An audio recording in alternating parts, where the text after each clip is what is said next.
विष्णुं शशिवर्णं प्रसन्नवदनं ध्यायेत् सर्वविघ्नोपशान्तये।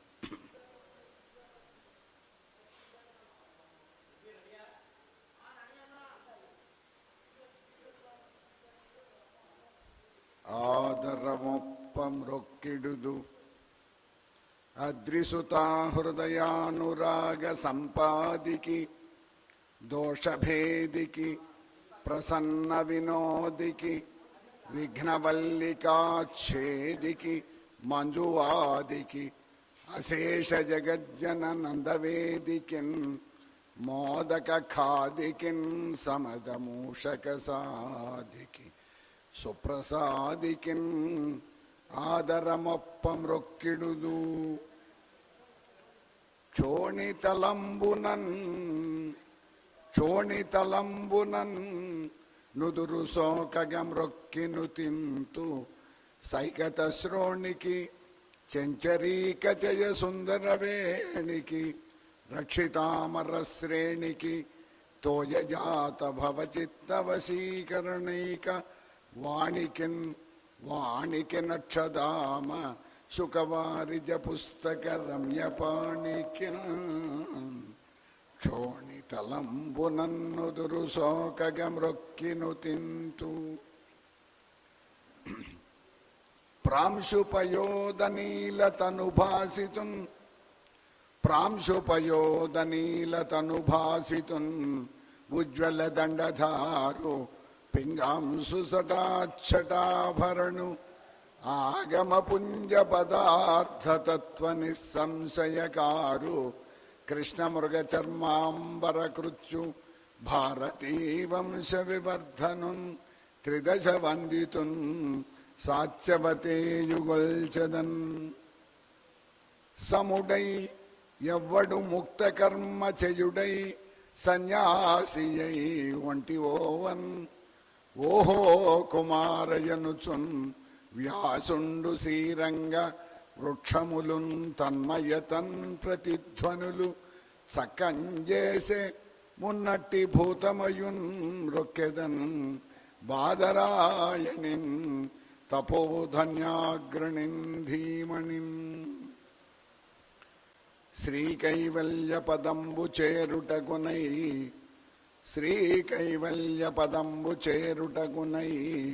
చింతించదన్ లోకరక్షైకారంభకున్ భక్తపాలన కళా సంరంభకున్ దానవోద్రేక స్తంభకున్ కేళిలోల విలసదృగ్జాల సంభూత నానా కంజాత భవాండ కుంభకున్ మహానందాంగనాడింభకున్ శ్రీకైవల్య పదంబు చేరుటగునై చింతించదన్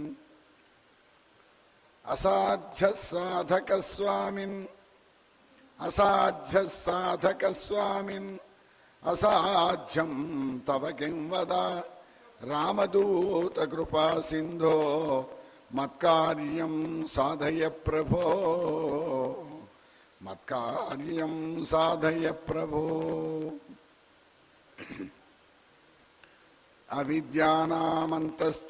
అవిద్యానామంతస్తిమిరమిహిరద్వీపనగరీ జడానాం చైతన్యస్తవకమకరందశ్రుతిఝరీ దరిద్రాణాం చింతామణిగుణనికా జన్మజలధౌ నిమగ్నానాం దంష్ట్రా మురరిపువరాహస్య భవతి. శారదా శారదాంభోజవదనా వదనాంబుజే సర్వదాస్మాకం సన్నిధిం గృహాత్. శ్రీమాతృగురుభ్యాం సభాయై చ నమః. పరమహంస పరివ్రాజక చక్రవర్తి విశాఖ శారదా పీఠ వ్యవస్థాపక ఆచార్యులు జగద్గురువులు శ్రీ శ్రీ శ్రీ స్వరూపానందేంద్ర సరస్వతి స్వామి వారికి ఉత్తరాధికారులైనటువంటి స్వాత్మానందేంద్ర సరస్వతి స్వామి వారికి మున్ముందుగా పాదాభివందన శతములు సమర్పించుకుంటూ విశాఖ నగరంలో ఆచార్యవర్యుల చేత తీసుకురాబడినటువంటి చంద్రమౌళీశ్వరి సమేతుడైనటువంటి ఏ రాజశ్యామల అమ్మవారైతే ఉన్నారో ఆ రాజశ్యామల అమ్మవారు శారదా రూపంలో మన కనుల ముందు మనకందరికీ కూడా ప్రత్యక్షమై ఉన్నారు. ఆ శారదామాతకు నిర్వహింపబడేటువంటి శరన్నవరాత్రి మహోత్సవములలో భాగంగా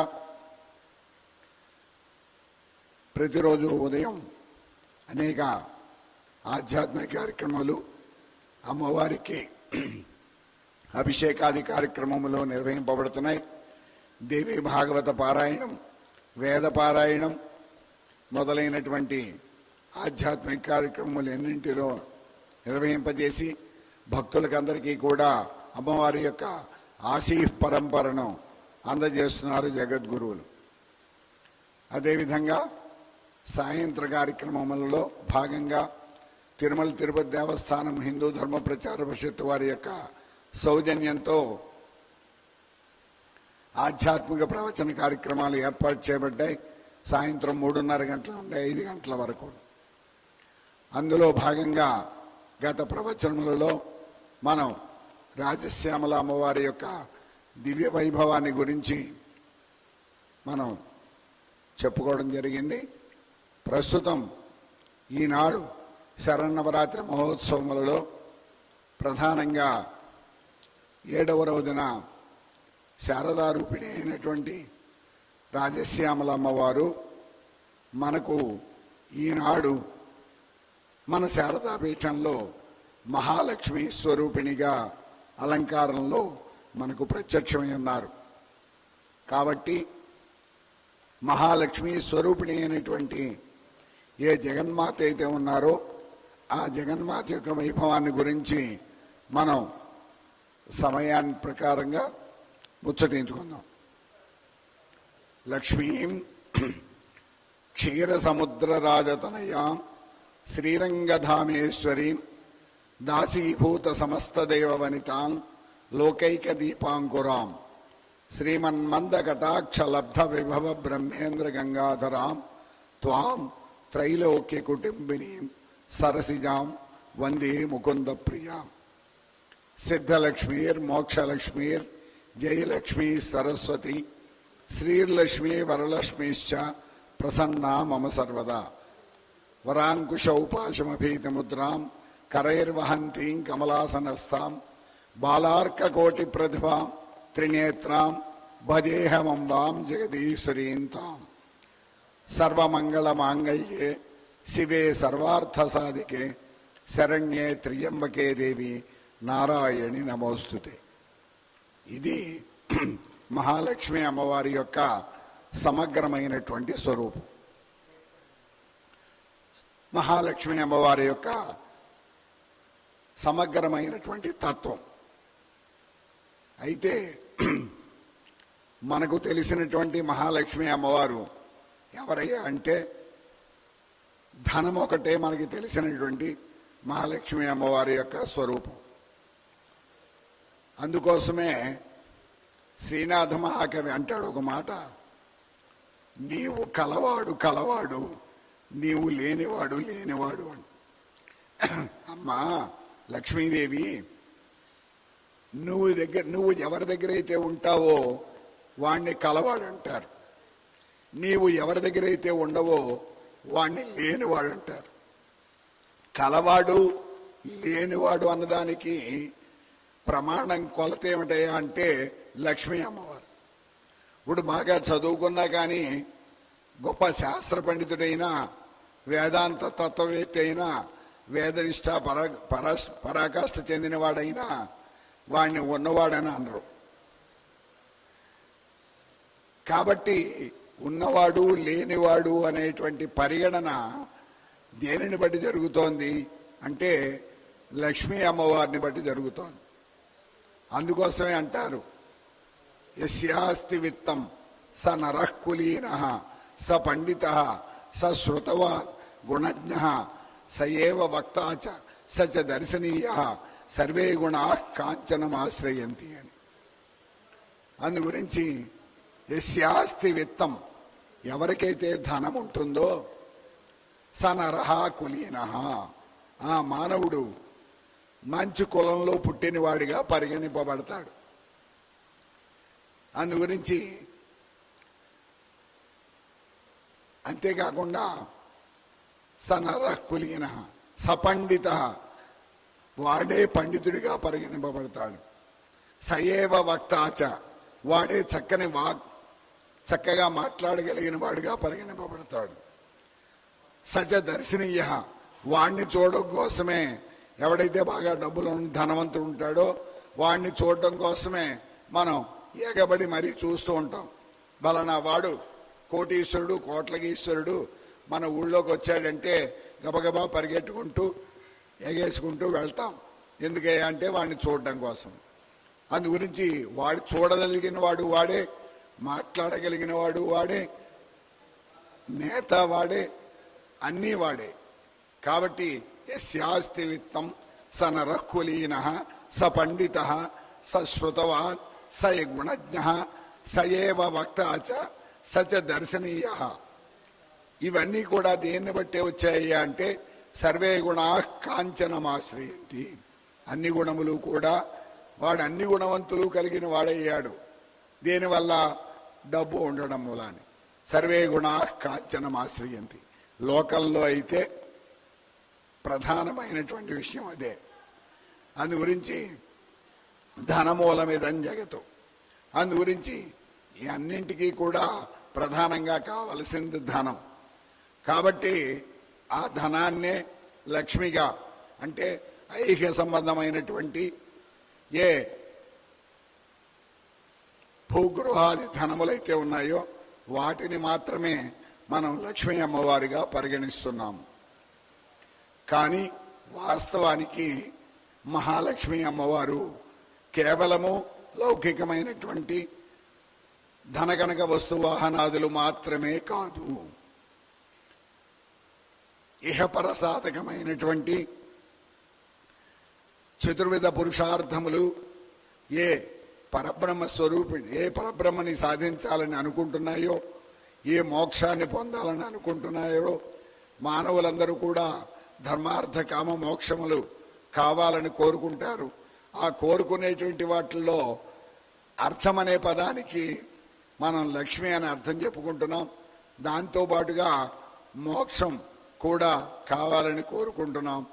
ఈ 4 పురుషార్థములు కూడా, అంటే 4 విధములైనటువంటి మానవుడు సాధించవలసినటువంటి 4 కూడా సాధించడానికి ప్రధానమైనటువంటి ఏ పరబ్రహ్మ స్వరూపమైతే ఉన్నారో ఆ పరబ్రహ్మ స్వరూపిణియే, అంటే మహాకాళి, మహాలక్ష్మి, మహాసరస్వతి స్వరూపిణి అయినటువంటి ఏ జగదంబిక, ఏ జగన్మాత అయితే ఉన్నారో ఆ జగన్మాతయే మహాలక్ష్మి. అంతేగాని కేవలము ధనకనక వస్తు రూపమైనటువంటి లౌకికమైనటువంటి కోరికలను మాత్రము తీర్చేటువంటి తల్లి మాత్రము కాదు లక్ష్మీ అమ్మవారు.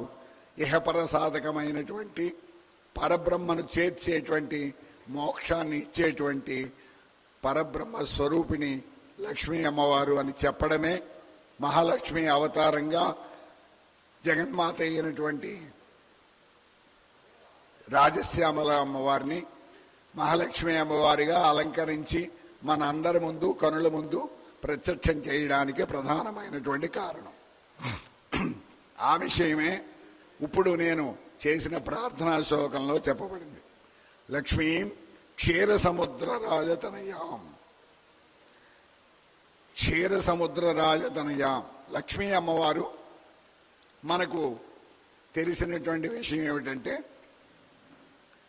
పాల సముద్రాన్ని అమృతం పొందడం కోసం రాక్షసులు, దేవతలు కలిసి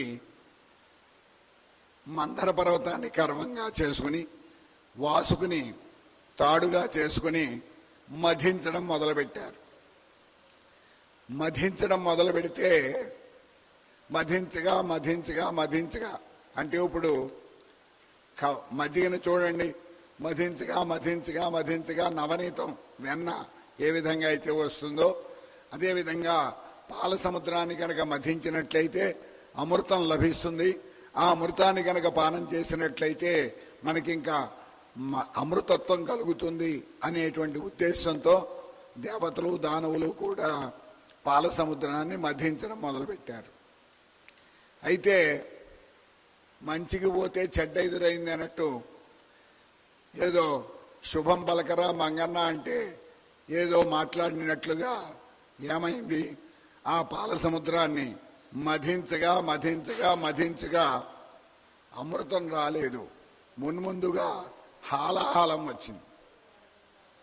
హాలాహలం అంటే కాలకూట విషం. అది ఏం చేస్తోంది, తన యొక్క విషాగ్ని జ్వాలలతో లోకాలనన్నింటినీ దహింపజేసేస్తోంది.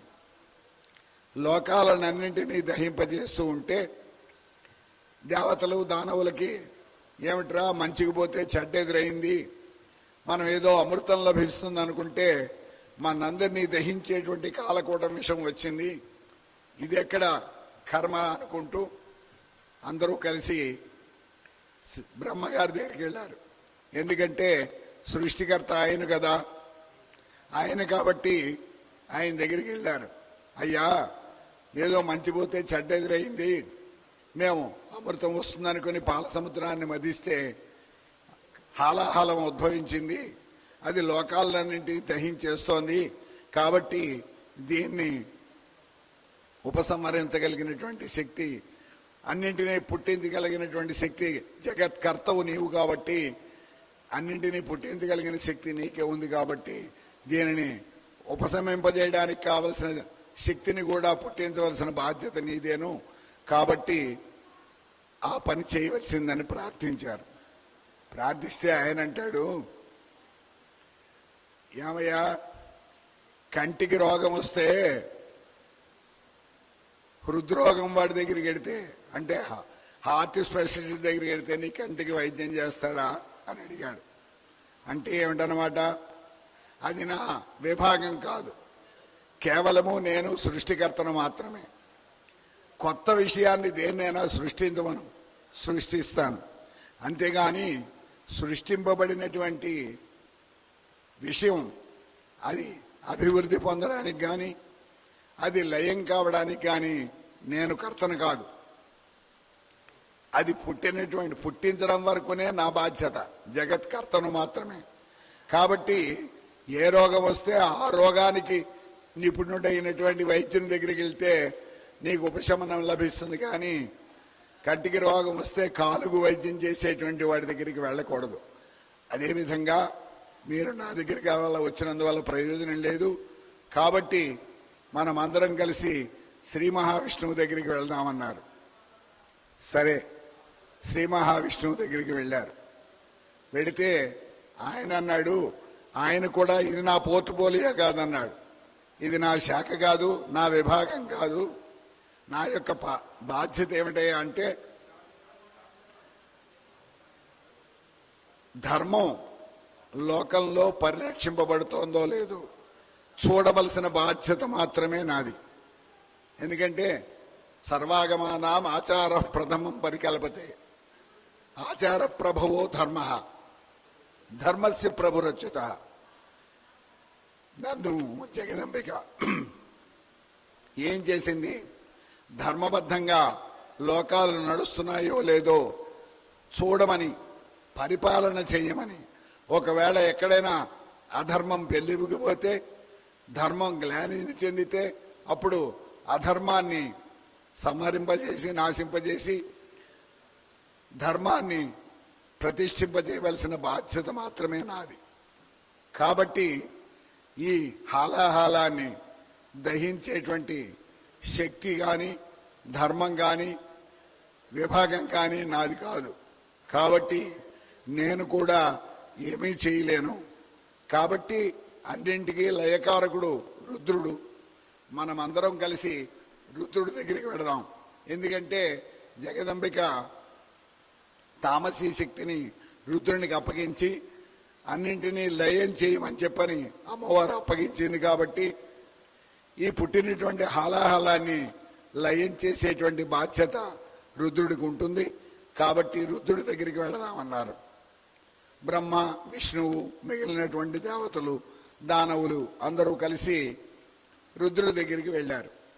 వెళ్తే రుద్రుడు వెంటనే ఆయన బోళాశంకరుడు కదండి, ఓం నమ శివాయ అంటే చాలు, ఓం నమ శివాయ నమశివాయ మంత్రాన్ని ఒక 4 సార్లు పఠించేటప్పటికి ఆయన ఆనందపరవశుడైపోతాడు.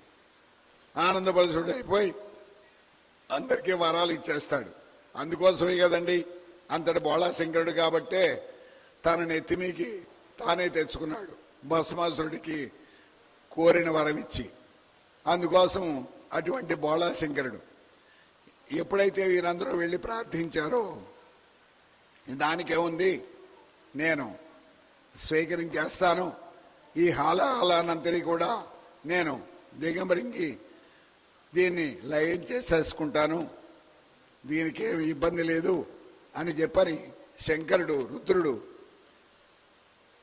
అందరికీ కూడా అభయప్రదానం చేశాడు. చేస్తే అక్కడ ఒక అనుమానం వచ్చింది. ఏమిటా అనుమానం అంటే దేవతలకి బ్రహ్మ విష్ణువు మొదలైన వారికి వచ్చింది. శివుడు యొక్క పూర్తి స్వరూపము మీద ఆయనకి అధికారం లేదు. ఎందుకని? ఆయన అర్ధనారీశ్వరుడు.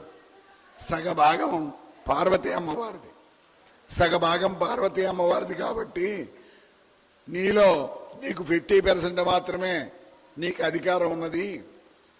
ఈ హాలాన్ని భక్షించడం వల్ల ఏదైనా ఉపద్రవం కలిగితే పూర్తి శరీరం నీది కాదు. కాబట్టి పూర్తిగా నీ యొక్క అంగీకారం ఒకటి మాత్రం సరిపోదు, ఆ అమ్మవారి యొక్క అనుగ్రహం కూడా కావాలి, ఆమె యొక్క అనుగ్రహం కూడా ఆశీస్సులు కూడా కావాలి అని చెప్పని దేవతలు ప్రార్థించారు. ప్రార్థిస్తే అప్పుడు అమ్మవారిని ప్రార్థిస్తే అమ్మవారు కూడా హాలాన్ని తన యొక్క భర్త మెరగడానికి అనుమతి ఇచ్చిందట. ఇది ఎక్కడ గొడవండి? ఏ భార్య అయినా తన భర్త విషాన్ని మింగుతానంటే హాయిగా మింగు అని చెప్పని ఏ భార్య అయినా అంటుందా? అంటే అంటుంది. ఎవతంటుంది? నిత్యము వాడి చేత నరకయాతనలు పడుతున్నటువంటి భార్య కూడా అనదు సాధారణంగాను. ఒకవేళ ఎక్కడైనా ఇంకా బాగా విసిగిపోయి తన ప్రాణం మీదకి వచ్చేటువంటి పత్ని ఎవరైనా ఉంటే అంటే అనొచ్చు, ఇవాళతో వీడి గొడవ వదిలిపోతుందిలే, చస్తే చచ్చాడులే మింగమని చెప్పని అంటే అనొచ్చు. కానీ వేరే ఏ సాధ్వి ఏ పతివ్రత కూడా తన యొక్క భర్తను హాలాహలం మింగమని అనదు.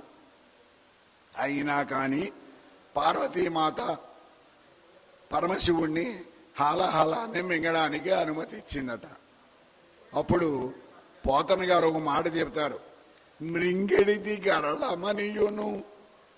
మృంగేది ఏది అమృతం కాదు, స్వీట్ కాదు, ఆనందకరమైనటువంటి వస్తువు కాదు, తాను గ్రహించేవాల్సింది. మృంగెడిది గరళమనియును. మృంగేది గరళమని తెలుసు, మృంగేది పోని మన వాళ్ళెవళ్ళు కాదులే, పోయేది పైవాడి ప్రాణమే కదా, కాబట్టి మింగమందా అంటే మృంగేడిది తన మగడనియును తెలిసియు. మృంగేది గరళమని తెలుసు, మృంగేవాడు తన యొక్క భర్త అని కూడా తెలుసు. అయినా మృంగమనే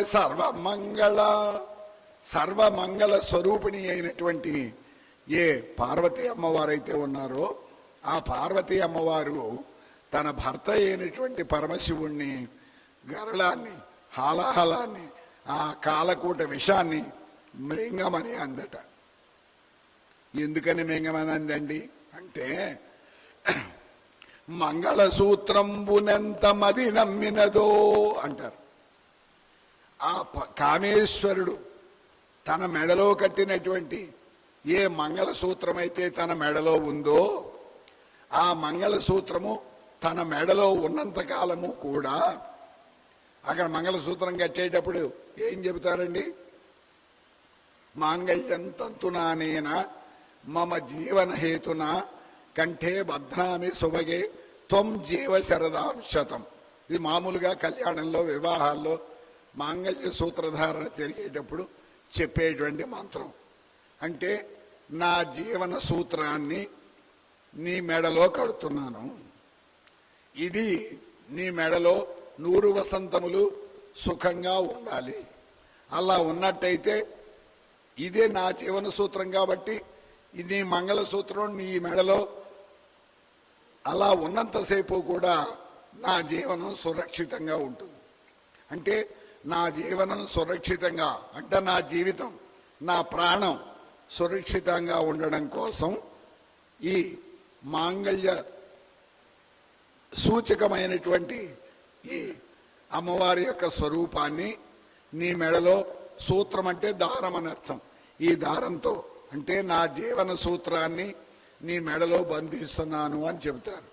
అంటే ఏమిటనమాట, భర్త యొక్క జీవనమంతా కూడా ఎవరి మీద ఆధారపడి ఉంటుంది? ఆనాటి నుంచి కూడా భార్య మీద ఆధారపడి ఉంటుంది. భార్య మెడలో ఆ మంగళసూత్రం ఉన్నంతకాలము కూడా భర్తకి ఏ విధమైనటువంటి అపాయము రాదు, ప్రాణానికి ఏ విధమైనటువంటి హాని కలగదు. ఇది మంగళసూత్ర ధారణలో ఉండేటువంటి ప్రధానమైనటువంటి విషయం. మన సనాతన ధర్మపరులైనటువంటి స్త్రీమూర్తులందరూ కూడా ఈ సందర్భంగా ఒక ప్రధానమైనటువంటి అంశాన్ని గుర్తుపెట్టుకోవాలి. ఎవరో చైన్ లాగే చేసినట్టు దొంగలు వస్తున్నారని, లేకపోతే వేసంకాలంలో ఆరు బయట పడుకున్నప్పుడు ఎవరైనా ఎత్తుకుపోతారనో, ఆ కళ్యాణం నాడు, వివాహం నాడు కట్టినటువంటి మంగళసూత్రాన్ని తీసుకెళ్లి లాకర్లలోనూ వాటిల్లోనూ దాచేసి డూప్లికేట్ మంగళసూత్రాలను తెచ్చుకొని మెడలో వేసుకోవడం అనేటువంటిది మన సనాతన సంప్రదాయం కాదు. వివాహం నాడు కట్టినటువంటి మంగళసూత్రం కనుక మెడలోంచి కనుక ఏ క్షణాన్నైతే ఆ స్త్రీ తీసివేస్తుందో ఆనాటి నుంచి తన భర్తకి ఆపద సంభవిస్తుంది అని అర్థం. ఎప్పుడు తీస్తుందండి, ఎప్పుడు తీయాలండి? మీకు అందరికీ తెలుసు. ఆ భర్త మరణించినప్పుడు మాత్రమే మంగళసూత్రాన్ని ఆ స్త్రీ యొక్క మెడలోంచి తొలగిస్తారు. అంతవరకు తొలగించకూడదు, తాత్కాలికంగా కూడా తొలగించకూడదు. స్నానం చేసేటప్పుడైనా సరే, ఎప్పుడైనా సరే, ఎక్కడికి వెళ్ళినప్పుడైనా సరే, ఏం చేసినప్పుడైనా సరే అలా తొలగించడం అనేటువంటిది మంగళకరమైన విషయము కాదు. ఇది మంగళసూత్ర ధారణలో ఉండేటువంటి ప్రధానమైనటువంటి అంశం. ఈ అంశం మీద సాక్షాత్తు మంగళస్వరూపిణి అయినటువంటి పార్వతీ అమ్మవారికే అంత ప్రగాఢమైన నమ్మకం ఉన్నప్పుడు సాధారణమైనటువంటి మన స్త్రీలకి ఇంకా ఎంతటి నమ్మకం ఉండాలి, ఎంత ధైర్యంగా మనం ఆ మంగళసూత్రాన్ని ఎప్పుడు వదిలిపెట్టకుండా, తీయకుండా ధరించాలో ఆలోచించండి. అందుగురించి మెంగం అనే సర్వమంగళ స్వరూపిణి అయినటువంటి పార్వతీ అమ్మవారు మృంగమంది. ఎందుకని? మంగళసూత్రంబునెంత మతి నమ్మినదో. ఆ మంగళసూత్రం మీద అంటే నా మెడలో ఈ మంగళసూత్రం ఉన్నంత కాలము నా భర్త కాలకోట విషం మిగినా, హాలాహలం మింగినా, ఏం చేసినా నా భర్తకు ఏ విధమైనటువంటి ఆపద కలగదు అనేటువంటి ప్రగాఢమైన విశ్వాసం ఆ మంగళసూత్రం మీద ఉండమూలని పార్వతీ అమ్మవారు మింగమందట. కాబట్టి రుద్రుడు హాలాహాలాన్ని భక్షించాడు. భక్షించిన తర్వాత మళ్ళీ ఆ హాలాహలం ఒక నేరేడు పండుని చేతిలో వేసుకుని మనం ఏ విధంగా అయితే భక్షిస్తామో ఆ మహాకాలకూట విషాన్ని గరళమును నేరేడు పండులాగా చేతిలో వేసుకుని ఆ రుద్రుడు ఆ హలాహలాన్ని మొత్తం భక్షించడం జరిగింది. అలాగా హాలాహలం భక్షింపబడిన తర్వాత దీని యొక్క ప్రధానమైన ప్రయత్నం ఏమిటండి? అమృతం పొందాలని. కాబట్టి ఏదో హాలాహలం పుట్టింది, మనకి ఇబ్బంది కలిగించింది, మళ్ళీ గనక మనం చిలకడం మొదలు పెడితే, త్రచ్చడం మొదలు పెడితే మళ్ళీ ఇంకేం వస్తుందో, ఇందుకెందుకులే బాబోయ్ అని చెప్పని వాళ్ళ ప్రయత్నాన్ని మానేశారా? మానేయలేదు. అంటే ఇది మనకేం తెలియజేస్తోంది? ఇంకో ప్రధానమైన విషయాన్ని తెలియజేస్తోంది. మనం ఏదో ఒక ఫలితాన్ని ఆశించి నుంచి ఒక పని మొదలు పెట్టాం, మొదలుపెట్టినప్పుడు మొదట్లో దానికి ఏదో రకమైనటువంటి విఘ్నం సంభవించింది, ఏదో ఆపద ఎదురైనప్పుడు మనం ఏం చేస్తాం? అది మొదలట్టుగానే మాకు ఆపద వచ్చింది కాబట్టి ఇంకా ఈ పని నేను చేయదలుచుకోలేదని చెప్పని దాంతో విరమించేస్తాం. ఇదే మనకి ఆనవాయితీ అని చెప్పని కూడా వచ్చింది. ఆనవాయితీ అని అంటే వాళ్ళని కొంతమందికి కొన్ని పనులు ఆనవాయితీగా రావు. కొంతమంది అరటి చెట్టు పెంచరు, కొంతమంది కరివేపాకు చెట్టు పెంచరు తమ దొడ్డిలో. ఎందుకే అంటే ఆ అరటి చెట్టు వేశారని మా ముత్తాత గారు ఎప్పుడో వాళ్ళ పూర్వులు వేయగానే మా ఇంట్లో ఏదో మా ముత్తాత గారు ఎవరో పోయారు, అందుకోసం ఆనాటి నుంచి మాకు ఆనవాయితీ లేదండి కాబట్టి మేము అరటి చెట్టు పెంచమండి, ఇంకొకళ్ళు కరివేపాకు చెట్టు పెంచమండి, కొంతమంది ఇంకోటి చేయమండి, ఎందుకంటే మాకు ఆనవాయితీ లేదండి. ఇలాగా అనడం అనేటువంటిది మనకి ఆనవాయితీగా వచ్చేసింది. ఆనవాయితీ లేదని చెప్పడం ఒక ఆనవాయితీగా వచ్చేసింది. కానీ అలా చేయకూడదు అని చెప్పని ఇక్కడ క్షీరసాగర మథనం అనేటువంటి ప్రక్రియ దేవతలు దానవులు అందరూ కూడా మనకి హలాహలం వచ్చింది, లోకాలన్నింటినీ దహించేయడానికి సిద్ధమైంది. అయినా రుద్రుని యొక్క దయ వల్ల, పార్వతీ అమ్మవారి యొక్క ధైర్యం వల్ల, నమ్మకం వల్ల, మంగళసూత్రం మీద నమ్మకం మీద అది ఉపసంహరింపబడింది. కాబట్టి అంతటితో మానేశారా? మానలా. మళ్ళీ త్రచ్చడం మొదలుపెట్టారు. త్రచ్చడం మొదలు పెడితే అప్పుడు ఆ పాల సముద్రం నుంచి లక్ష్మీ అమ్మవారు జన్మించింది. అందు గురించి లక్ష్మీ క్షీర సముద్ర రాజతనయాం, అందు గురించి లక్ష్మీ అమ్మవారు వచ్చింది. ఆ లక్ష్మీ అమ్మవారితో పాటుగా చంద్రుడు వచ్చాడు, కల్పవృక్షం వచ్చింది, కామధేను వచ్చింది, ఐరావతం వస్తుంది. ఈ విధంగా శ్రేష్టమైనటువంటి వివిధమైనటువంటి అంశాలన్నీ వచ్చాయి పాల సముద్రం నుంచి. చివరిగా అమృతం లభించింది. ఆ అమృతాన్ని మళ్ళీ దేవతలకి దానులకి పంచడం కోసం శ్రీ మహావిష్ణువు జగన్మోహిని అవతారం ఎత్తాడు. అవతారం ఎత్తి ఆ అమృతాన్ని మళ్ళీ దానవుల చేతికి చిక్కినట్లయితే వారు రాక్షస ప్రవృత్తి కలిగిన వారు కాబట్టి లోకాలకు అపకారం జరుగుతుందనేటువంటి భయంతో సాత్విక సంపన్నులైనటువంటి సత్పరాయణులైనటువంటి సత్సు స్వరూపులైనటువంటి దేవతలకు మాత్రమే ఈ అమృతం పొందడం ధర్మం అని చెప్పని మళ్ళీ జగన్మోహిని అవతారంతో దేవతలకు మాత్రమే అందించడానికి ప్రయత్నం చేస్తున్న సందర్భంలో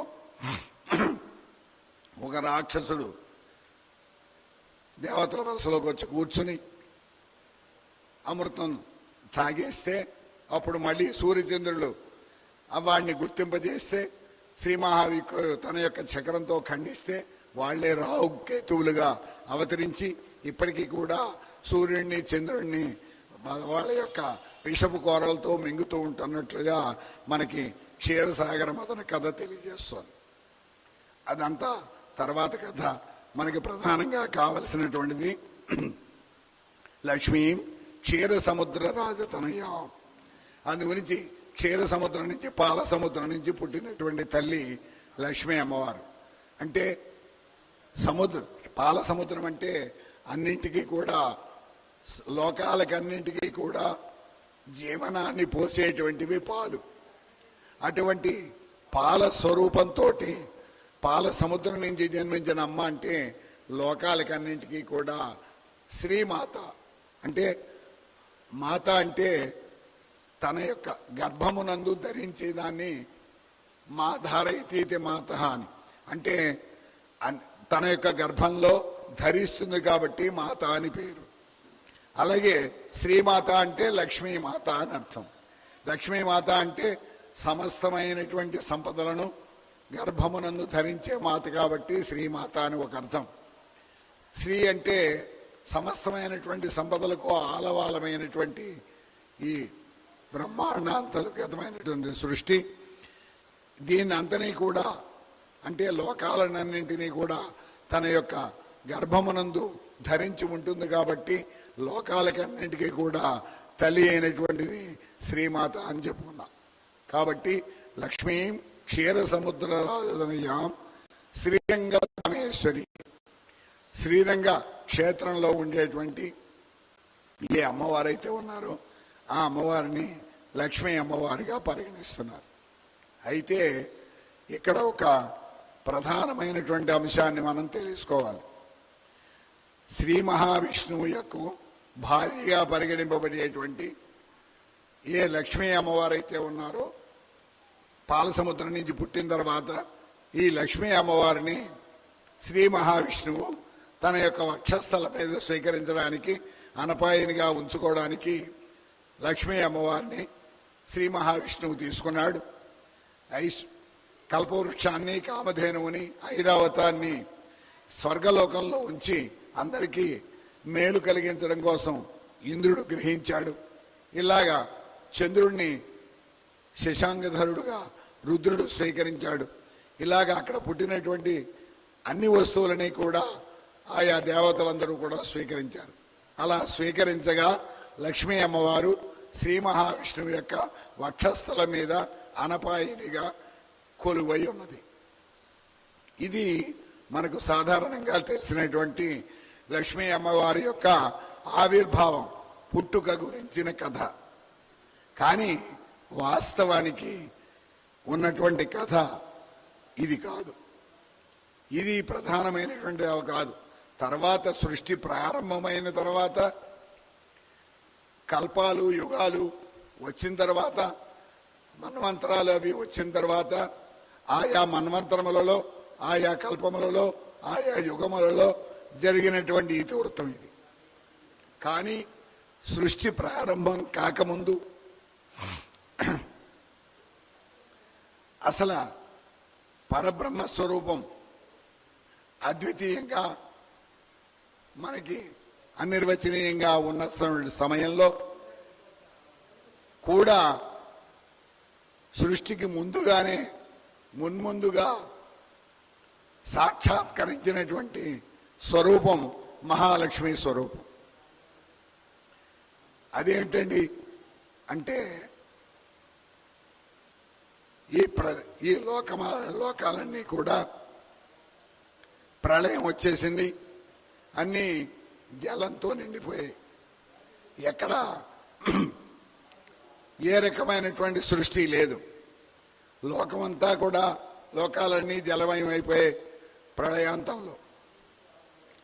ప్రళయాల్లో జలమయం అయిపోయిన తర్వాత ఒక్క స్వరూపం మాత్రం మనకు కనిపిస్తుంది.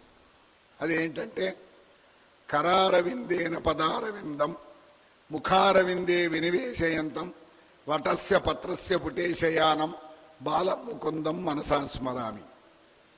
ఆ లోకాలన్నీ జలమయమైపోయిన సందర్భంలో ఒక వటపత్రం అంటే మర్రి ఆకు, దాని మీద వటపత్ర శాయి అయినటువంటి బాలముకుందుడు. ఆ బాలముకుందుడు ఎలా ఉన్నట్ట అంటే కరారవిందేన పదారవిందం ముఖారవిందే వినివేశయంతం. పద్మము వంటి ఈ చేతితో కరారవిందేన పదారవిందం, పద్మము వంటి పాదాన్ని ముఖారవిందే వినివేశయంతం, పద్మము వంటి ముఖంలో పెట్టుకుంటున్నట్ట. అంటే శిశువు ఏం చేస్తూ ఉంటాడండి? నెలల శిశువు తన యొక్క ఈ కాలి అంగుష్టాన్ని తీసుకుని నోట్లో పెట్టుకుంటూ ఉంటాడు. శిశువు చేసేటువంటి పని అది. అంటే శిశువు రూపంలో ఉన్నటువంటి బాలముకుందుడు ఆ వటపత్రం మీద శయనించి ఉన్నాడు. ప్రళయం అయిపోయినప్పుడు, లోకాలన్నీ జలమయమైపోయినప్పుడు మనకి కనిపించేటువంటి రూపం ఒకే ఒక్క రూపం కనబడుతోంది. అదేమిటయ్యా అంటే కరారవిందేన పదారవిందం పదారవిందం ముఖారవిందే వినివేశయంతం బాలస్యం బాలం ముకుందం మనసాసారమై. అందు గురించి వటపత్రం మీద పైన పడుకుని ఉన్నటువంటి అటువంటి బాలముకుందుడుని మనం స్మరిస్తున్నాము అని చెబుతాం. అటువంటి బాలముకుందుడు లోకాలన్నీ జలమయమైపోయిన సందర్భంలో ఆ జలం మీద తేలియాడుతున్నాడు. తేలియాడుతుంటే ఒక అవ్యక్తమైనటువంటి శబ్దం ఒక శ్లోకంలో సగభాగమైనటువంటి ఒక వాక్యం వినిపించింది. వినిపించి ఆ వాక్యంతో దాని మీద అలా ఊగులాడుతున్నాడు. ఊగులాడుతుంటే ఆ బాలముకుందుడికి తన మనసులో ఆలోచించుకుంటాడు, ఏమిటి అన్ని లోకాలు లేవు కదా, ఏ వృక్షము లేదు, ఏ పర్వతము లేదు, ఏ పశుపక్షాదులు లేవు, అంతా నీటిమయమైపోయినప్పుడు ఈ ఆకు ఒకటి మాత్రం, వటపత్రం ఒకటి మాత్రం ఎలా మిగిలింది? అది మొట్టమొదటి ప్రశ్న. ఇక రెండో ప్రశ్న ఏమిటి? ఆయన శ్రీ మహావిష్ణువు ఎటువంటి వాడండి? శ్రీకృష్ణుడు తన యొక్క విశ్వరూప సందర్శన యోగంలో భగవద్గీతలో విశ్వరూపాన్ని చూపించాడు. సహస్ర శీర్ష పురుష సహస్రాక్ష సహస్రవాస్ సభూమిం విశ్వతో వృత్వా. అందు గురించి అనేక ముఖములు, అనేక బాహువులు, అనేక యొక్క పాదములు, అందు గురించి విశ్వమంతటా వ్యాపించినటువంటి స్వరూపం. అలాగే బలి చక్రవర్తిని పాతాళానికి పంపించే సందర్భంలో కూడా వటువైనటువంటి వాడు త్రివిక్రముడై 3 లోకాలని 3 పాదములతో ఆక్రమించినటువంటి వాడు. ఒక పాదంతో 3 ఊర్ధ్వలోకాలని, ఒక పాదంతో అధోలోకాలని అన్నింటినీ ఆశ్రయించి ఆక్రమించేసి 3వ పాదం ఎక్కడ పెట్టమంటావు అని అడిగితే బలి చక్రవర్తి తన శిరస్సు మీద ఉంచమని ప్రార్థించితే, అంటే ఏమిటనమాట, కేవలము పాద ప్రమాణంతో 1 అడుగుతో ఊర్ధ్వలోకాలని, 1 అడుగుతో అధోలోకాలని అంతనీ కూడా ఆక్రమించినటువంటి విరాట్ స్వరూపం అది. అటువంటి విరాట్ స్వరూపం ఇంత శిశు రూపంలో నన్ను ఎవరు చేశారు? ఇలా శిశువుగా నేను ఎందుకు అయిపోయాను? ఎందుకు ఇలాగా ఈ వటపత్రం ఒకటే ఎందుకు మిగిలింది?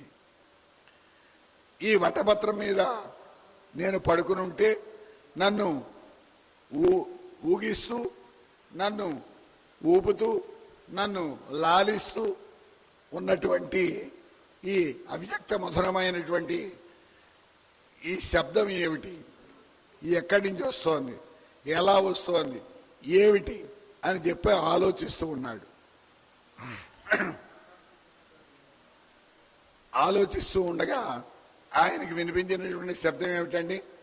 ఏకమే సర్వం ఖల్విదమే వాహం నాణ్యదస్తి సనాతనం.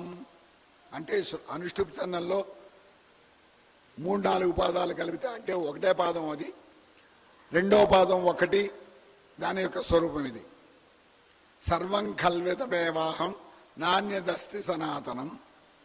ఈ మాట ఒక్కటే మాత్రమే వినబడుతోంది. ఆ మాట సర్వాంగ సుందరంగా, శ్రవణపేయంగా, ఎంతో మధురంగా లాలిపాట జోలపాటతోటి తల్లి తన యొక్క బిడ్డలని ఏ విధంగా ఊగిస్తూ నిద్రపుచ్చుతుందో అదేవిధంగా వటపత్రశాయి అయినటువంటి బాలముకుందుణ్ణి సర్వం ఖల్విదమే వాహం నాణ్యదస్తి సనాతనం అనేటువంటి ఆ శ్లోక పాదాన్ని వినిపిస్తూ, అశరీరవాణి వినిపిస్తూ ఆ బాలముకుందుణ్ణి ఊగిస్తూ లాలిస్తోని ఆనంద తన్మయత్వంతో చేస్తోంది. ఆ మాటే వినిపించుతూ ఉండేటప్పటికీ బాలముకుందుడు కూడా, ఇప్పుడు చూడండి, ఏదైనా మధురమైనటువంటి ఒక పాటలో ఒక చరణమో పల్లవో ఏదో వినిపించింది అనుకుందాం. మనం ఏం చేస్తాం? శ్రద్ధగా విన్న తర్వాత మనం వీలైనంత వరకు మళ్ళీ దాన్ని మనం పునశ్చరణ చేస్తూ ఉంటాం. మళ్ళీ అదే 1కి 4 సార్లు అనుకుంటూ ఉంటాం. ఎందుకని? ఇది చాలా బాగుంది, మనం పాడుకుంటే బాగుంటుందని చెప్పి మన మనసుకు వెంటనే అనిపించి వద్దనుకున్నా కానీ అదే పాట మన నోటి మాట అనేక సార్లు వస్తూ ఉంటుంది. అదేవిధంగా బాలముకుందుడు కూడా సర్వం ఖల్విదమే వాహం నాణ్యదస్తి సనాతనం అనేటువంటి ఈ మాటను తను కూడా మనస్సులో భావన చేసుకుంటూ ఉన్నాడు. చేసుకుంటూ ఉంటే అప్పుడు ఎవరు తన యొక్క అనుమానాలన్నీ తీర్చుకోవాలి. అనుమానాలన్నీ తీర్చుకోవడం కోసం ఆలోచిస్తూ ఉండగా హఠాత్తుగా శుద్ధ సత్వ స్వరూపంతో శంఖచక్ర గదా పద్మములు ధరించి ఒక ఆమె ఆ బాలముకుందుని యొక్క వటపత్రం మీదకి ప్రత్యక్షమైంది.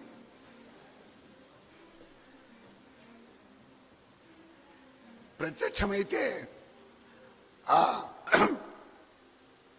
అమ్మవారితో పాటుగా అదే రూపంలో శుద్ధ సత్వమైనటువంటి స్వరూపంతో, తెల్లనైనటువంటి స్వరూపంతో శంఖచక్ర గదా పద్మములు ధరించి, తెల్లనైనటువంటి వస్త్రములు ధరించి ఉన్నటువంటి ఒక మహాలక్ష్మి అమ్మవారితో పాటుగా అనేకమైనటువంటి శక్తులు అదే స్వరూపంతో వటపత్ర శాయి అయినటువంటి బాలముకుందుడి వాడ ఆ మర్రి ఆకు మీదకి ప్రత్యక్షమయ్యాయి. ఆమె చుట్టూ కూడా ఈ శక్తులు ఉన్నాయి. మధ్యలో శుద్ధ తెల్లనైనటువంటి వస్త్రములు ధరించి శంఖచక్ర గదా పద్మములు ధరించినటువంటి ఒక అమ్మవారు కనిపించింది. ఆ అమ్మవారు చుట్టూ ఈ శక్తులన్నీ ఉన్నాయి. ఏ శక్తులయ్యా అంటే రతి, భూతి, బుద్ధి, మతి, కీర్తి, స్మృతి, ధృతి, శ్రద్ధ, మేధ, స్వద, స్వాహ, క్షుధ, నిద్ర, దయ, గతి, తుష్టి, పుష్టి, క్షమ, ఆజ్ఞ, లజ్జ, జృంభ, తంద్ర. ఈ శక్తులన్నీ కూడా ఆమె చుట్టూ ఉన్నాయి. మధ్యలో ఏముంది? అలా ఉన్నటువంటి అమ్మవారు వటపత్ర సాయి అయినటువంటి బాలముకుందునికి దర్శనమిచ్చింది.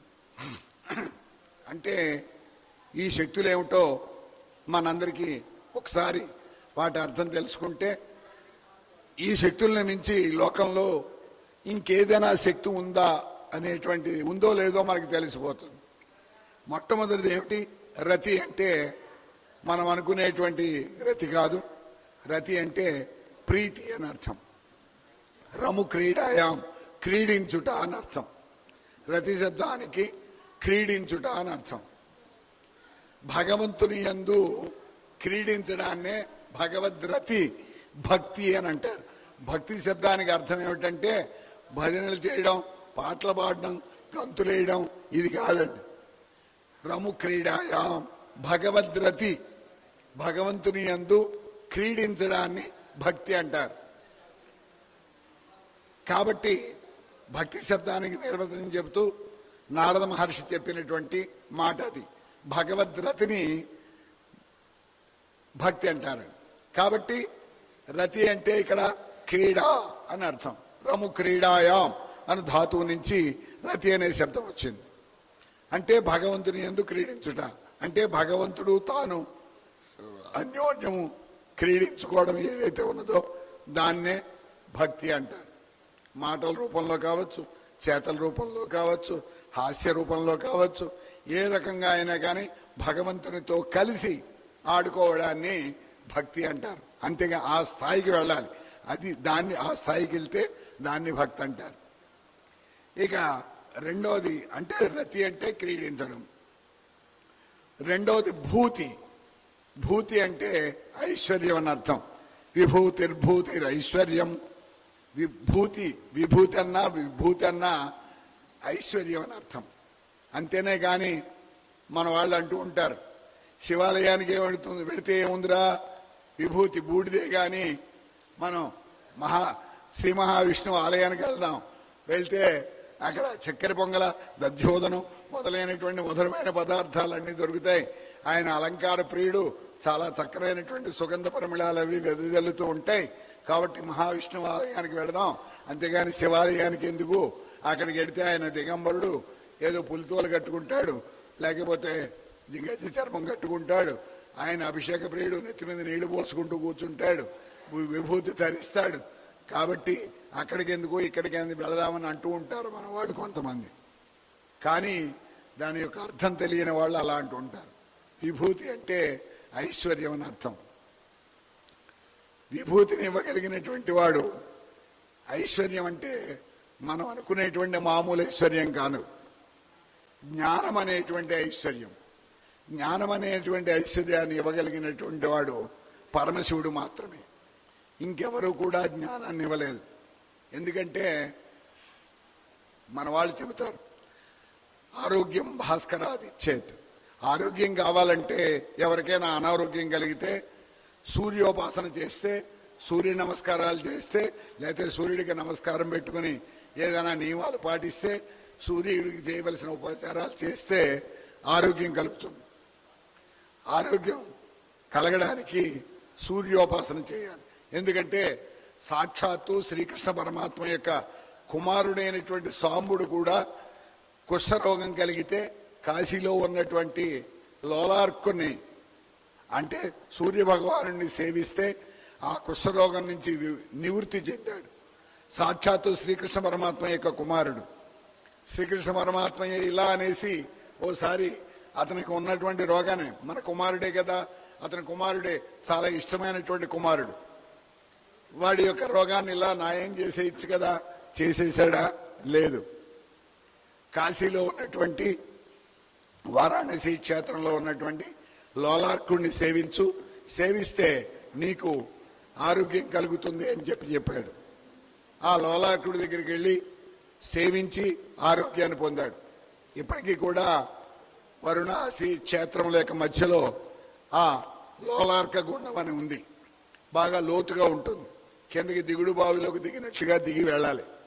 అక్కడ కనుక స్నానం చేసినట్లయితే సమస్తమైనటువంటి రోగములు పోతాయి అనేటువంటి నమ్మకం ఇప్పటికీ ఉంది.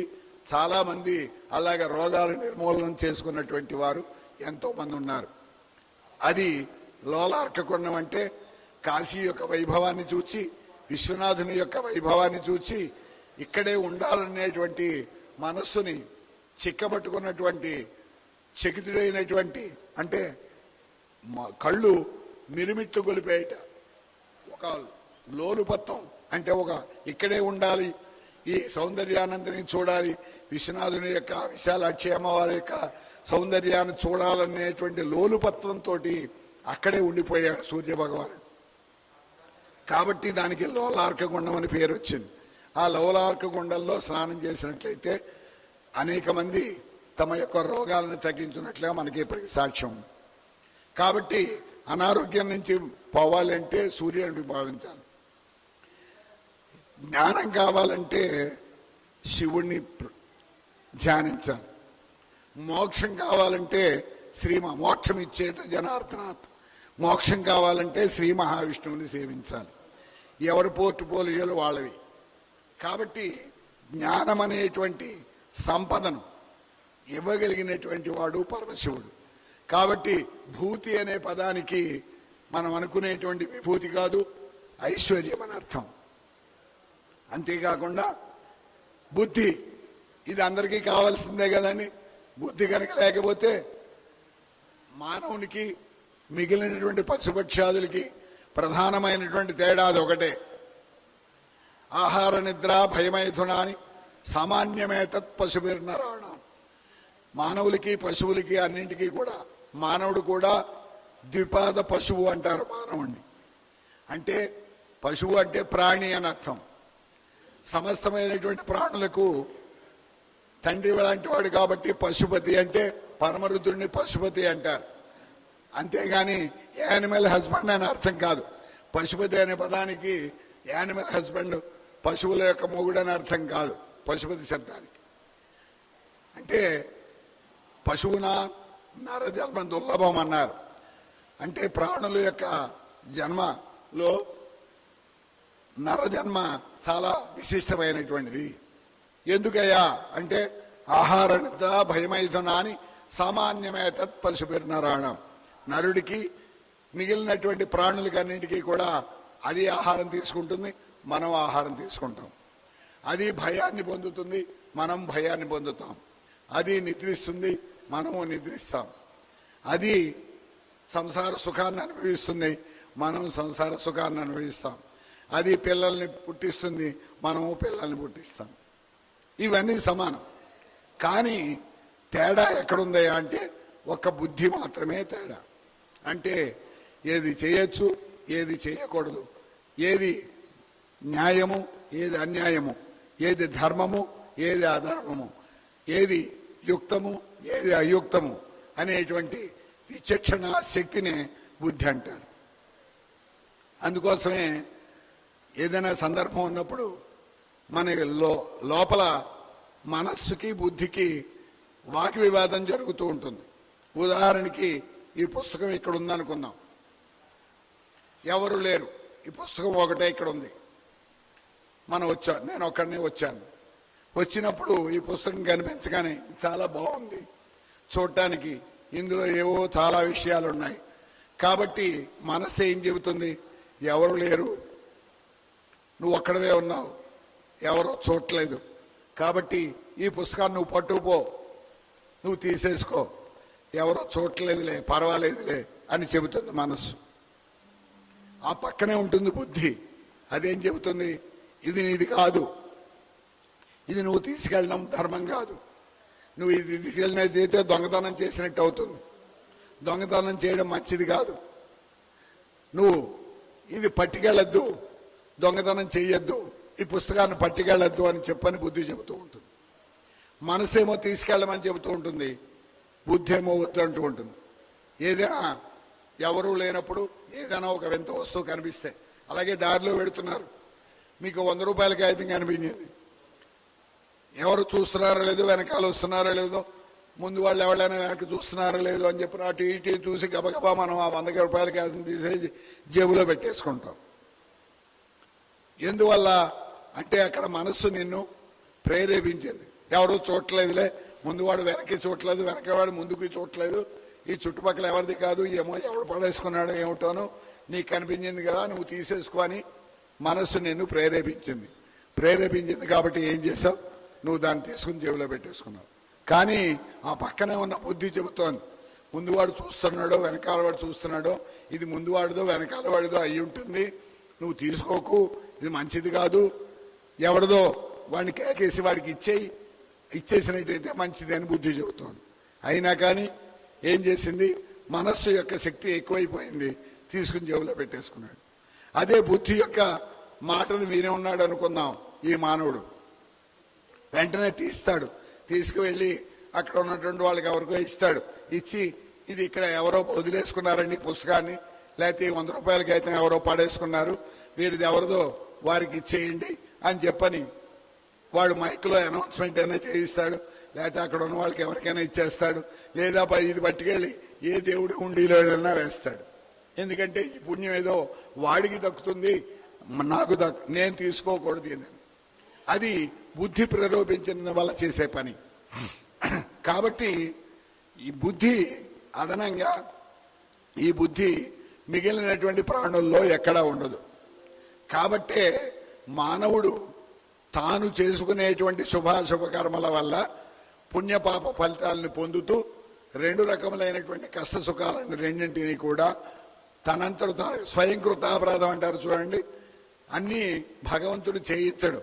మిగిలినటువంటి పశుపక్షాదులకైతే భగవంతుడు చెప్పిన దాని ప్రకారంగా జరుగుతుంది. కానీ మానవుడు తాను చేసుకున్నందువల్ల కూడా పుణ్యపాప ఫలితాలు కలుగుతాయి. కాబట్టి బుద్ధి అనేటువంటి విశేషమైనటువంటి లక్షణాన్ని మానవులకి భగవంతుడు అందించాడు, పరాత్పరుడు. కాబట్టి ఆ బుద్ధి. ఇక తర్వాత మతి, అదే బుద్ధి యొక్క నడిపించేటువంటి దాన్నే మతి అంటారు. వాడికి సన్మతి, దుర్మతి అంటే సన్మార్గంలో ప్రయాణం చేయించేటువంటి ఆలోచన, దుర్మార్గమైనటువంటి మార్గంలో ప్రయాణం చేయించేటువంటి ఆలోచన, దాన్ని సన్మతి, దుర్మతి. అందు గురించి మతి ఆ లక్షణం. తర్వాత కీర్తి, తర్వాత స్మృతి, స్మృతి అంటే జ్ఞాపకం ఉంచుకోవడం, విస్మృతి అంటే మర్చిపోవడం. కాబట్టి జ్ఞాపకం ఉండాలి అంటే అది కూడా ఆ పరమేశ్వరుని యొక్క శక్తి స్వరూపిణే. అంతేకాకుండా ధృతి, ధృతి అంటే ధైర్యం. తర్వాత శ్రద్ధ, శ్రద్ధావాన్ లభతే జ్ఞానం. జ్ఞానం మనకు కావాలి, జ్ఞానం ద్వారా మాత్రమే మోక్షం వస్తుందని చెబుతున్నారు. కానీ గీతాచార్యుడు ఒక సందేశాన్ని ఇచ్చాడు. జ్ఞానం ఎవరికి కలుగుతుందయ్యా అంటే ప్రతివాడికి కలగదన్నాడు. ఎవరికి కలుగుతుంది? శ్రద్ధావాన్ లభతే జ్ఞానం. ఎవరికైతే శ్రద్ధ ఉంటుందో ఆ శ్రద్ధ కలిగిన వాడికి మాత్రమే జ్ఞానం లభిస్తుంది. జ్ఞానం లభించిన వాడు మాత్రమే మోక్షానికి అర్హుడు. కాబట్టి మనం మోక్షం పొందాలి అంటే మోక్షమే అక్కర్లేదు, మనకు ఏదైనా ఒక పని, మనం అనుకున్న పని సఫలం అవ్వాలి అంటే దాని సంబంధమైనటువంటి జ్ఞానం మనకి తెలియాలి. జ్ఞానం తెలియాలంటే మనం దాని మీద శ్రద్ధ పెట్టాలి. మనకి ఈ పని కావాలి అని చెప్పని అనుకున్నంత మాత్రాన్ని పని అయిపోతుందా? కాదు. అది ఎలా చేయాలి, ఏ విధంగా చేయాలి, ఏ టైంలో చేయాలి, దానికి సంబంధించిన జ్ఞానాన్నంతని పొందాలి. జ్ఞానం పొందాలంటే మనకి శ్రద్ధ ఉండాలి. అంతేగాని ఒక పని చేద్దామని అనుకుని గుర్రు పెట్టి ఏసీ వేసుకుని నిద్రపోతే ఆ పని అవుతుందా? కాదు. కాబట్టి ఏ పని అయినా సరే అవ్వడానికి, మనం తలచున్నటువంటి కార్యం సఫలం అవ్వడానికి శ్రద్ధ అనేటువంటిది చాలా అవసరం. శ్రద్ధ ద్వారా దానికి సంబంధించినటువంటి జ్ఞానం కలుగుతుంది. జ్ఞానం వల్ల ఆ ఫలం మనకి నెరవేరుతుంది. తర్వాతి మేధాశక్తి, ఇది కూడా చాలా విశిష్టమైనటువంటిది. తర్వాతి స్వధ, అంటే పితృదేవతలకి యొక్క రూపము స్వధానమస్తర్పయామని పితృదేవతలని తృప్తిపరచడానికి ఈ స్వధాశక్తియే ప్రధానం. పితృదేవతల యొక్క శక్తి స్వధాశక్తి. స్వాహ, అగ్నిదేవుని యొక్క శక్తి స్వాహాశక్తి. కాబట్టి హోమాలు చేసేటప్పుడు స్వాహ అంటారు. అంటే స్వాహాకారంతో హోమం చేస్తే మాత్రమే అగ్నిహోత్రుడు సంతృప్తి పడతాడు. అలాగే స్వధాకారంతో తర్పణం చేస్తే మాత్రమే పితృదేవతలు సంతృప్తి చెందుతారు. అంటే స్వధ అనేటువంటిది, స్వాహ అనేటువంటిది. అదే క్షుధ, మనందరికీ ఉండేది అది ఆకలి. ఆకలి అనేటువంటిది కూడా ఆ శక్తి యొక్క, జగదంబిక యొక్క శక్తులలో అది ఒక శక్తి. అంతేకాకుండా నిద్ర. ఒక మారు శ్రీ మహావిష్ణువే యోగ నిద్రలోకి వెళ్ళిపోతూ ఉంటాడు. చాతుర్మాస దీక్ష తీసుకున్నప్పుడు ఆషాఢ శుద్ధ ఏకాదశి నుండి కార్తీక శుద్ధ ఏకాదశి వరకు కూడా శ్రీ మహావిష్ణువు అంతటి వాడు కూడా యోగ నిద్రలో ఉంటాడు. అంటే నిద్ర అనేటువంటిది శారీరక అలసత్వం నుంచి విశ్రాంతిని పొందించేటువంటి అవస్థని నిద్రావస్థ అంటారు. ఆ నిద్రావస్థ కూడా, ఆ నిద్రాశక్తి కూడా ఆ జగదంబిక యొక్క శక్తులలో ఒకటి. తర్వాత దయాగుణం మనందరికీ తెలుసు. ఇతడు అసమర్థుల పట్ల, అవసరంగా ఉన్నటువంటి వాళ్ళ పట్ల దయ చూపించడం ఏదైతే ఉన్నదో దాన్ని దయాగుణం అంటారు. తర్వాతి గతి, అంటే గమనం. గమ్ములు గతవు అంటే నడవడం, గతి అంటే నడక. ఆ నడక అనేటువంటిది కూడా శక్తి. అంతేకాకుండా తుష్టి అంటే సంతోషం, పుష్టి అంటే బలం, క్షమ అంటే క్షమించడం. పోలే వాడు పాపాన్ని వాడిపోతాడని చెప్పని మన పట్ల ఏదైనా అన్యాయంగా ప్రవర్తించినప్పటికీ క్షమించడం అనేటువంటి గుణం ఏదైతే ఉన్నదో అది. తర్వాత లజ్జ, సిగ్గు, ఇది కూడా ఒక గుణం. తర్వాత జృంభ అంటే ఆవలింతని జృంభ అంటారు, అంటే అతిశయంగా చూపించడం. తంద్ర అంటే మతిమరుపు, సోమరితనం, బద్ధకం. ఈ గుణాలన్నింటితోటి కూడా కూడి, ఈ గుణాలన్నీ మహాలక్ష్మి ఆ అమ్మవారి యొక్క చుట్టూ ఉన్నాయి. ఈ గుణాలన్నింటితో కూడినటువంటి అమ్మవారు మొట్టమొదటిసారిగా వటపత్ర సాయి అనేటువంటి శ్రీ బాలముకుందునికి ప్రత్యక్షమైంది. ప్రత్యక్షమైతే అడిగాడు, ఎప్పుడు నిన్ను చూడలేదు. ఎవరు నువ్వు? నువ్వు ఎవరు పంపిస్తే వచ్చావు? నువ్వెందుకు వచ్చావు? నేను ఒక్కడనే ఇక్కడ ఎందుకున్నాను? ఈ వటపత్రం ఎక్కడి నుంచి వచ్చింది? నువ్వెవరు? వీళ్ళందరూ ఎవరు? అందరూ నీకులాగే ఉన్నారు. వీళ్ళందరూ ఎవరు అని చెప్పని అడిగాడు. అడిగితే అప్పుడు బాలముకుందుడికి ఆ వచ్చినటువంటి అమ్మవారు చెప్పింది ఏమంటే, విస్మృతి వల్ల అంటే మర్చిపోవడం అనేటువంటి లక్షణం కూడా ప్రకృతిలో పుట్టినటువంటి ప్రతి వాళ్ళకి ఉంటుంది. కాబట్టి నువ్వు కూడా మర్చిపోయావు. కానీ ప్రతి ప్రళయాంతంలోనూ నువ్వు ఇలాగా బాలముకుందుడుగా ఉంటూ ఉంటావు. ప్రతి ప్రళయాంతంలోనూ నువ్వు ఇలాగే ఆలోచిస్తూ ఉంటావు. ప్రతి ప్రళయాంతంలోనూ నేను ఇలాగే ఈ శక్తులన్నింటితోటి నీకు ప్రత్యక్షమవుతూ ఉంటాను. తదనంతరం ఆ అమ్మ యొక్క అనుగ్రహం వల్ల నా శక్తిని నీకు అనపాయనిగా ధరించమని చెప్పని అమ్మ ఇచ్చేస్తుంది. ఇచ్చేసిన తర్వాత నువ్వు ఆ విష్ణువుగా అవతరించినప్పుడు, ఆ విష్ణువుగా అవతరించినటువంటి ఎన్ని అవతారాలలో అయినా నేను నిన్ను మహాలక్ష్మిగా నీ వక్షస్థలం మీద అనునిత్యము ప్రతి క్షణము కూడా ఉండి ఎప్పుడూ కూడా నిన్ను వదిలిపెట్టకుండా నేను ప్రతి యుగంలోనూ కూడా నేను నీతో ఉంటూనే ఉంటాను. నేను సాత్విక శక్తినైనటువంటి మహాలక్ష్మిని. ప్రతి యుగంలోనూ కూడా నువ్వు విష్ణువుగా అవతరించినప్పుడు నీ వక్షస్థలం మీద నిత్య నివాసం చేయడం కోసం అమ్మవారు తన యొక్క సాత్విక శక్తిని అయినటువంటి నన్ను నీకు అప్పగిస్తుంది. నువ్వు నన్ను వక్షస్థలం మీద ధరిస్తావు. ఇది ప్రతి యుగంలోనూ ప్రతి అవతారంలోనూ జరిగేదే. అయినా నువ్వు కూడా ప్రకృతిలో పుట్టినటువంటి వాడివే కాబట్టి త్రిమూర్తులు ముగ్గురు కూడా, బ్రహ్మ విష్ణు మహేశ్వరులు ముగ్గురు కూడా ప్రకృతిలో పుట్టిన వారే కాబట్టి ఇప్పుడు చెప్పినటువంటి ఈ శక్తులు ఏవైతే ఉన్నాయో ఈ శక్తులన్నీ కూడా మానవులకి సహజంగా ఉంటాయి.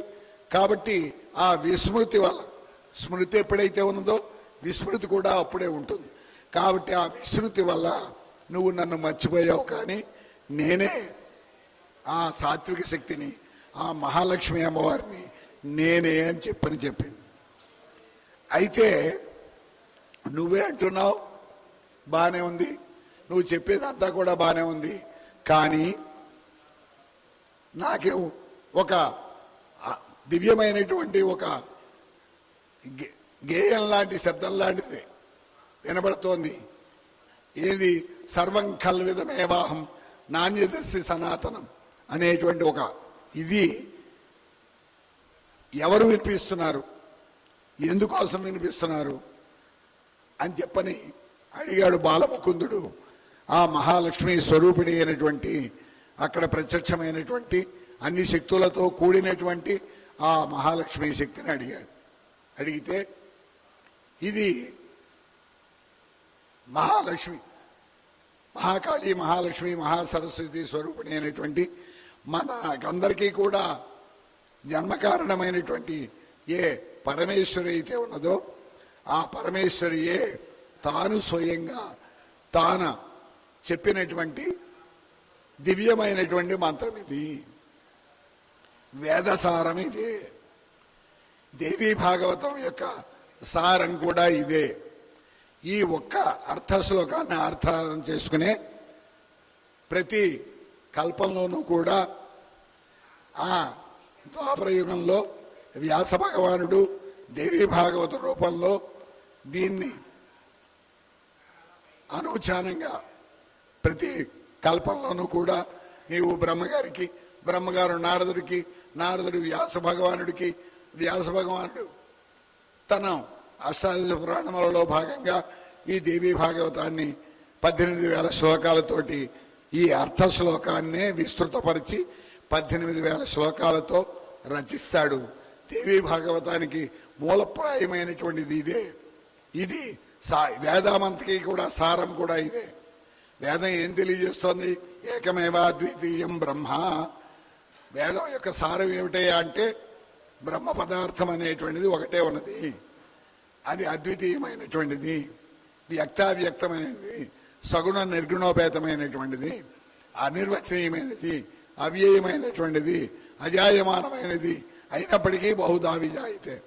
అందు గురించి పుట్టుకలేనటువంటిది, ఆది మధ్యాంతములు లేనటువంటిది, సర్వమయమైనటువంటిది, సర్వవ్యాపి అయినటువంటిది, సర్వగమనం కలిగినటువంటిది.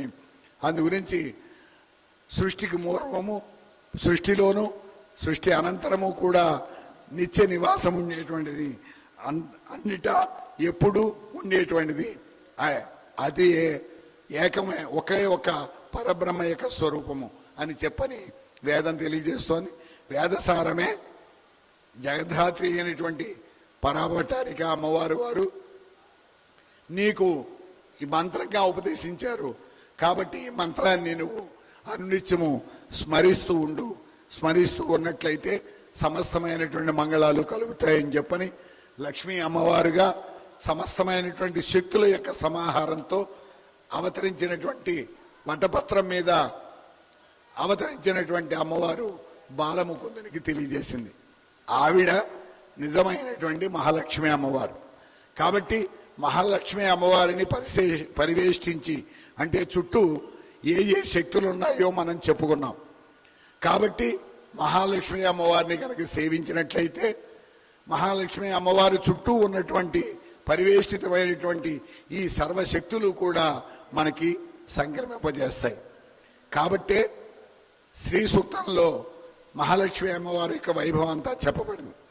కాబట్టి శ్రీ సూక్తంలో మహాలక్ష్మి అమ్మవారి వైభవం చెబుతూ ఆ మహాలక్ష్మి యొక్క స్వరూపాన్ని కూడా చెబుతూ ఏం చెప్పారండి? సిద్ధలక్ష్మి, మోక్షలక్ష్మి, జయలక్ష్మి, సరస్వతి, శ్రీలక్ష్మి, వరలక్ష్మిశ్చ ప్రసన్న మమ సర్వదా. మనం శ్రీ సూక్తం ద్వారా కోరుకునేది ఏమిటయ్యా అంటే ఆ మహాలక్ష్మి అమ్మవారిని కోరుకునేది సిద్ధలక్ష్మిని, మోక్షలక్ష్మి. సిద్ధలక్ష్మి, మోక్షలక్ష్మి, జయలక్ష్మి అంటే మనం జయాన్ని కోరుకుంటున్నాం. మనం ఏ కార్యాన్నైనా తలపెట్టినట్టయితే తలపెట్టినటువంటి కార్యం యొక్క సిద్ధిని కోరుకుంటున్నాం. కాబట్టి సిద్ధించడం అనేటువంటిది ఒక లక్ష్మి, సిద్ధలక్ష్మి. మోక్షాన్ని కోరుకుంటున్నాం, మోక్షం అనేటువంటిది ఒక లక్ష్మి, మోక్షలక్ష్మి. జయాన్ని కోరుకుంటున్నాం, శత్రువుల మీద, అరిషడ్వర్గం మీద, శత్రువుల మీద జయాన్ని కోరుకుంటున్నాం. జయమనేటువంటిది ఒక లక్ష్మి, జయలక్ష్మి. సిద్ధలక్ష్మి, మోక్షలక్ష్మి, జయలక్ష్మి, సరస్వతి అంటే వాగ్రూపమైనటువంటి అంటే చక్కనైనటువంటి భావాలని వ్యక్తం చేయగలగడం, సమస్త చక్కనైనటువంటి భావాలు కలగడం, ఇవి రెండు కూడా వాక్ రూపంలోకే వస్తాయి. వాక్ అంటే వ్యక్తం చేయడం, వచ్చి వ్యక్తాయాం వాచి అనేటువంటి ధాతువు నుంచి వాక్ అనేటువంటి శబ్దం పుట్టింది. అంటే వ్యక్తము చేయుట అని అర్థం. వ్యక్తం చేయడం అంటే అర్థం ఏమిటి? తన మనస్సులో ఉన్నటువంటి భావాలు ఏవైతే ఉన్నాయో ఆ భావాలని వ్యక్తం చేయడం అనేటువంటిది వాక్ అంటారు. అంటే మనస్సులో కలిగేటువంటి అనిర్వచనీయమైనటువంటి భావ సంపద ఏదైతే ఉన్నదో ఆ భావ సంపద అంతా వాక్కు. వ్యక్తం చేసే శక్తి కూడా వాక్యే. ఇప్పుడు ఉదాహరణకు ఉంది, గత ప్రవచనాల్లో ఉన్నటువంటి వాక్ శక్తి ఇప్పుడు నాకు లేదు. ఏమో అమ్మవారు ఎందుకని కొంచెం ఈ వాక్ శక్తికి అంటే వ్యక్తం చేసేటువంటి శక్తికి కొంచెం భంగం కలిగించింది. అంతా ఆమె యొక్క దివ్య లీలా వైభవమే. మరి ఎందుకోసమని ఈ కొంచెం భంగం కలిగించిందో అమ్మవారి యొక్క కృపా కరుణ కటాక్ష వీక్షణాలు ఎలా ఉన్నాయో ఏ కారణం చేతో నాకు తెలియదు. కాబట్టి వాక్స్వరూపం అంటే భావాలు ఆమెయే, వ్యక్తం చేసేటువంటి లక్షణం కూడా ఆమెయే. కాబట్టి మోక్షలక్ష్మి, జయలక్ష్మి, సరస్వతి, శ్రీలక్ష్మి మనం అనుకునేటువంటి బంగారం, వెండి మొదలైనటువంటి ధనధాన్య సంపదలన్నీ. శ్రీలక్ష్మి, వరలక్ష్మి, వరముల ప్రదానం చేసేటువంటిది. అంటే మనకి అక్కడ అన్నీ ఉండొచ్చు, కానీ మనకి ఏది కావాలో ఆ కోరినటువంటి కోరికలని మనకి మన మనోభీష్టములను అన్నింటినీ నెరవేర్చగలిగినటువంటి వరములనిచ్చేటువంటి శక్తి కూడా అమ్మవారే. శ్రీలక్ష్మి వరలక్ష్మి ప్రసన్నా మమ సర్వదా. అటువంటి సర్వలక్ష్మి స్వరూపిణి అయినటువంటి ఏ లక్ష్మీ అమ్మవారు అయితే ఉన్నారో, ఏ మహాలక్ష్మి అమ్మవారు అయితే ఉన్నారో, ఆ మహాలక్ష్మి అమ్మవారు నాకు ప్రసన్నమవుగాక. అంతేకాకుండా శ్రీ సూక్తంలో ఐహికమైనటువంటి కోరికలు ఉన్నాయి, ఆముష్మికమైన కోరికలు ఉన్నాయి. ఇప్పుడు మోక్షలక్ష్మిని వాటిని కోరుకున్నారంటే ఆముష్మికమైనటువంటి కోరికది. ఇప్పుడు జయము, చదువు ఈ మొదలైనటువంటివన్నీ కోరుకున్నారంటే ఐహికమైనటువంటివి కోరుకున్నారు. కాబట్టి అందులో స్పష్టంగా చెబుతారు, నువ్వు అశ్వములను ఇవ్వగలవు, గుర్రములను ఇవ్వగలవు, ఏనుగులను ఇవ్వగలవు, అది అన్నింటినీ ఇవ్వగలిగిన తల్లివి. కాబట్టి ధనధాన్యం, అందు గురించి పుత్రుల్ని, ధనధాన్యాన్ని, ఈ లోకంలో సమస్తమైనటువంటి కామ్యములు నెరవేరడానికి అవసరమైనటువంటివి ఏవైతే ఉన్నాయో వాటిని అన్నింటినీ కూడా నాకు ప్రసాదించమని చెప్పని. అంటే లౌకికమైనటువంటి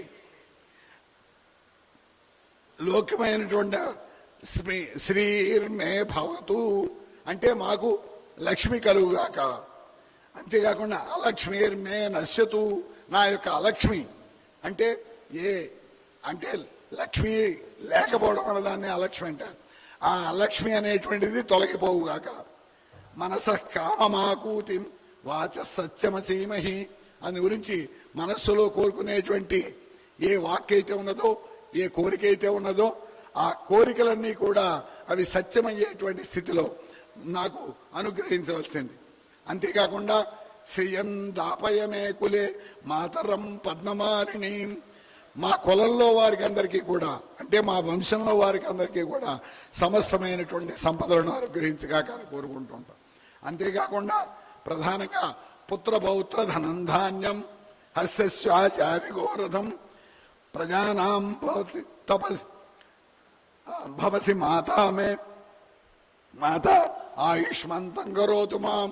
ఇది శ్రీ సూక్తంలో ప్రధానంగా కోరుకునేటువంటిది. ఏమిటి? పుత్రపౌత్ర ధనం ధాన్యం. పుత్రులు కావాలి, పౌత్రులు కావాలి, ధనం కావాలి, ధాన్యం కావాలి, ఏనుగులు కావాలి, గుర్రములు కావాలి, మేకలు కావాలి, గోవులు కావాలి, రథాలు కావాలి, అంటే వాహనాలు, ఇవన్నీ కావాలి. అంతేకాకుండా ప్రజానాం భవసి మాత ఆయుష్మంతం కరోతు మాం. వీటన్నింటి ఉంటే సరిపోయిందా? ఇవన్నీ కలిగినా కానీ ఇవన్నీ అనుభవించడానికి ఆయుష్ ఉండాలి. కాబట్టి ఇవన్నింటినీ ప్రసాదిస్తూ ఇవన్నింటినీ అనుభవించడానికి తగినటువంటి దీర్ఘాయువుని కూడా మాకు ప్రసాదించమని చెప్పని శ్రీ సూక్తంలో కోరుకుంటాం. అంటే శ్రీ సూక్తం ఏం చేస్తోందనమాట, అమ్మవారి యొక్క మహాలక్ష్మి అమ్మవారి యొక్క మహాకాళి, మహాలక్ష్మి, మహాసరస్వతి స్వరూపిణి అయినటువంటి సాక్షాత్ పరబ్రహ్మ స్వరూపిణి అయినటువంటి లోకపాలని అయినటువంటి జగన్మాత అయినటువంటి ఆ పరబ్రహ్మ స్వరూపిణి అయినటువంటి మహాలక్ష్మి స్వరూపం యొక్క తత్వాన్ని శ్రీ సూక్తంలో సంపూర్ణంగా మనకి తెలియజేయడమే కాకుండా ఈ శ్రీ సూక్తం పఠించడం వల్ల కలిగేది ఏమిటి అంటే మనకి కూడా చెప్పారు. శ్రీ సూక్తం పఠి కామం కానీ క్రోధం కానీ నక్రోధో నచమాత్సర్యం నాసూయ అందు నక్రోధో నచమాత్సర్యం నా లోభం అందు గురించి లోభం కలిగి ఉండకూడదు, క్రోధం కలిగి ఉండకూడదు, అసూయ కలిగి ఉండకూడదు. ఇటువంటి దుర్గుణములేవి కూడా లేకుండా ఉన్నటువంటి వారు మాత్రమే శ్రీ సూక్తాన్ని పఠించడానికి అర్హులవుతారు. అంటే శ్రీ సూక్తం పఠించడం వల్ల నక్రోధో నజమాత్సర్యం నలోభో నాశుభామతి భవంతి కృత పుణ్యాన శ్రీ సూక్తం జపేత్ సదా. అందు గురించి శ్రీ సూక్తం జపించడం వల్ల ఏం కలుగుతాయి అంటే క్రోధం అనేటువంటిది పోతుంది, లోభం అనేటువంటిది పోతుంది, మనస్సులో అమంగళకరమైనటువంటి ఆలోచనలు పోతాయి. అంటే ఎదరవాడికి అపకారం చేయాలి అనేటువంటి లక్షణం పోతుంది. నక్రోధో నచమాత్సర్యం నా లోభో అందు గురించి అశుభము వాస్యం కూడా పోతాయి. కాబట్టి ఈ రెండింటిని తొలగించేటువంటిది మహాలక్ష్మి అమ్మవారు, సర్వ జగద్ధాత్రి అయినటువంటిది ఆమెయే రాజశ్యామల అమ్మవారు. ఆమెయే శారదారూపిణి. అటువంటి మహాలక్ష్మి అమ్మవారి స్వరూపిణి అయినటువంటి రాజశ్యామల దేవత శారదారూపిణి అయినటువంటి మన పీఠంలో నిలవైనటువంటి అమ్మవారు మనందరికీ కూడా ఐహికమైనటువంటి పారలౌకికమైనటువంటి రెండు సంపదలని కూడా మనకు అనుగ్రహించాలని ప్రార్థిస్తూ, మనం ఇప్పుడు శ్రీ సూక్తంలో సాధారణంగా అమ్మవారు ప్రసాదించేటువంటి ఏ ఏ గుణములైతే ఉన్నాయో ఆ గుణములనన్నింటినీ కూడా మనందరికీ కూడా ప్రసాదించాలని, ప్రసాదించేటట్లుగా అమ్మవారితో పాటుగా జగద్గురువులైనటువంటి ఈ పరమాచార్యులైనటువంటి శ్రీ శ్రీ శ్రీ స్వరూపానందేంద్ర సరస్వతి స్వామివారు, స్వాత్మానందేంద్ర సరస్వతి స్వామివారు కూడా మనందరికీ కూడా ఈ మహాశక్తులను అన్నింటినీ కూడా, లక్ష్మీ మహాశక్తులను అన్నింటినీ కూడా మనకు అనుగ్రహించాలని చెప్పని ప్రార్థిస్తూ, స్వస్తి ప్రజాభ్య పరిపాలయంతాం న్యాయేన మార్గేణ మహిమహీషా గోబ్రాహ్మణేభ్య శుభమస్తు నిత్యం లోకా సమస్తా సుఖినో భవంతు కాళే వర్షపర్జన్య పృథివీ సస్యశాలిని దేశోజం క్షోభరహితో బ్రాహ్మణా సంతు నిర్భయా అపుత్రా పుత్రిణ సంతు పౌత్రిణ అధనా సధనా సంతు జీవంతు శరదాం శతం. స్వస్తి. జై శ్రీమాత్రే నమః.